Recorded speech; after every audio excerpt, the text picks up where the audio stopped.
Hi, my name is Gail Hoffman, and I'm in Reddington Beach, Florida. And on behalf of Expert Village, I'm going to demonstrate how to make Café Au Lait.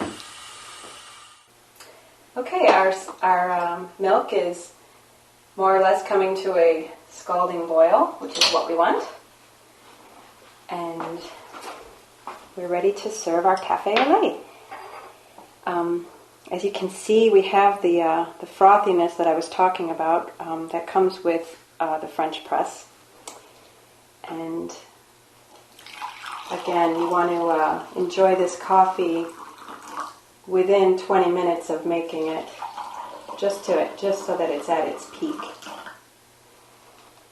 Now I've filled my coffee cups halfway with the French press coffee, and then I'm going to fill the remaining cup with the hot milk.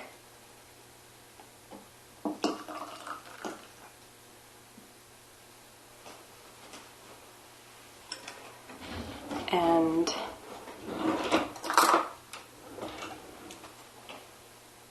of course a little bit of sugar. And in France, they would probably consider granulated sugar somewhat barbaric to serve with their coffee. They always have sugar cubes. So I have sugar cubes. And I usually like 2 sugar cubes in there. And there you have it. Café Au Lait.